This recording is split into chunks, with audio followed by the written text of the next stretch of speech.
मुख्य समाचार। मई महीने की शुरुआत आम लोगों के लिए महंगाई का नया झटका लेकर आई है। पहले 19 किलो वाले कमर्शियल एलपीजी सिलेंडर की कीमतों में भारी बढ़ोतरी हुई थी और अब 5 किलो वाले छोटे सिलेंडर के दाम भी बढ़ा दिए गए हैं। मई महीने की शुरुआत आम लोगों के लिए महंगाई का बड़ा झटका लेकर आई है। आज सुबह कमर्शियल गैस सिलेंडर की कीमतों में करीब 1000 रुपए के उछाल की खबर आई ही थी कि अब छोटू यानी 5 किलो वाले एलपीजी सिलेंडर ने भी बजट बिगाड़ दिया है। सूत्रों के मुताबिक 5 किलो वाले सिलेंडर की कीमत में 261 रुपए प्रति सिलेंडर की भारी बढ़ोतरी की गई है। महंगाई का ये दोहरा वार सीधे तौर पर उन लोगों की जेब पर पड़ा है जो रोज कमाते और रोज खाते हैं। कीमतों में हुई इस बेतहाशा वृद्धि के बाद 5 किलो वाले सिलेंडर के दाम अब आसमान छूने लगे हैं। रिपोर्ट के अनुसार जो सिलेंडर कल तक 549 रुपए में मिलता था, उसकी कीमत अब बढ़कर 810 रुपए हो गई है। एक साथ 261 रुपए का इजाफा छोटे उपभोक्ताओं के लिए बहुत बड़ा झटका है। इससे पहले सुबह ही 19 किलो वाले कमर्शियल सिलेंडर के दाम में 993 रुपए की बढ़ोतरी की गई थी, जिसके बाद दिल्ली में कमर्शियल सिलेंडर 2078.50 की बजाय अब 3071.50 का मिलेगा।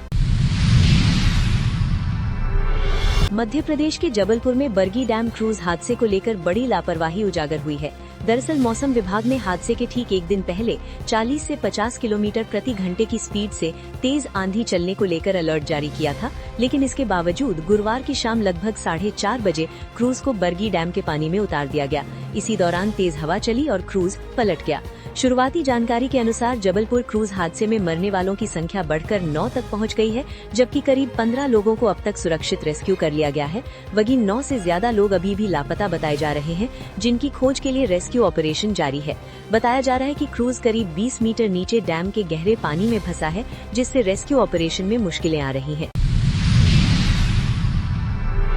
मिडिल ईस्ट में संघर्ष के कारण तेल के दामों में बढ़ोतरी हुई है, जिसका असर पूरी दुनिया में देखा जा रहा है। पाकिस्तान के पेट्रोलियम मंत्री अली परवेज मलिक ने भारत की खूब तारीफ की है, जिसे सुनकर आपको भी गर्व महसूस होगा।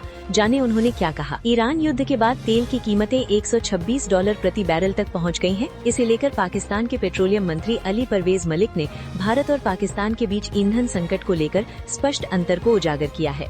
मलिक ने बताया कि रणनीतिक तेल भंडार और पर्याप्त विदेशी मुद्रा भंडार के कारण भारत उनके देश की तुलना में अपेक्षाकृत स्थिर है।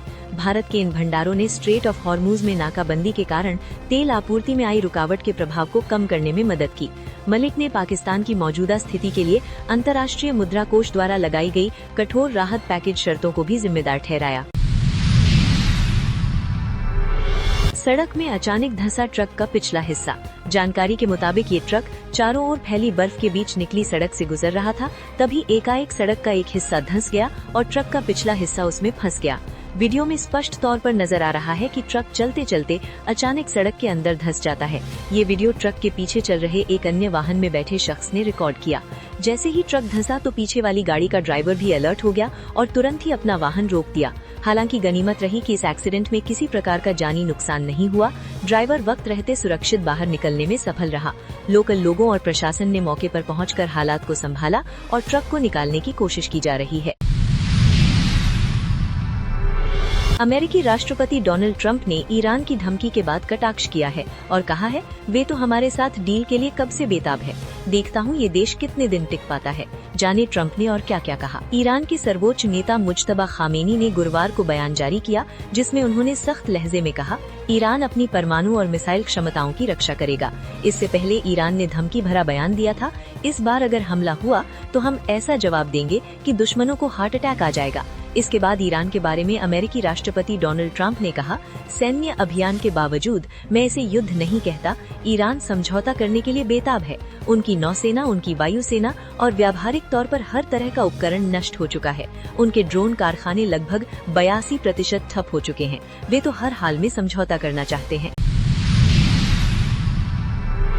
इस वक्त की बड़ी खबर नेपाल से सामने आ रही है। यहाँ एक दर्दनाक हादसे में 20 लोगों की मौत हो गई है। जानकारी के मुताबिक ये हादसा गुरुवार को हुआ। बताया जा रहा है कि एक जीप तीर्थ यात्रियों को लेकर जा रही थी, तभी थवांग ग्रामीण महानगर पालिका के जलजला इलाके में ये हादसा हो गया। हादसे की वजह को लेकर ये भी कहा जा रहा है कि रास्ते पर काफी कीचड़ हो गया था, जिस वजह से जीप फिसल गई और खाई में गिर गई। करीब 700 मीटर गहरी खाई में गिरने की वजह से जीप में सवार 20 लोगों की मौत हो गई है। पुलिस ने बताया कि गुरुवार को नेपाल के रोल्पा जिले में तीर्थ यात्रियों को लेकर जा रही एक जीप पहाड़ी रास्ते से फिसलकर करीब 700 मीटर गहरी खाई में गिर गई, जिससे 20 लोगों की मौत हो गई। पुलिस ने बताया कि ये दुर्घटना तवांग ग्रामीण महानगर पालिका के जलजला इलाके में हुई, जब बारिश के दौरान कीचड़ वाले रास्ते पर वाहन फिसल गया और पहाड़ी से नीचे गिर गया। पुलिस के अनुसार इस दुर्घटना में 20 लोगों की मौत हो गई। घटना को लेकर काफी शोक व्याप्त है। फिलहाल रेस्क्यू ऑपरेशन जारी है।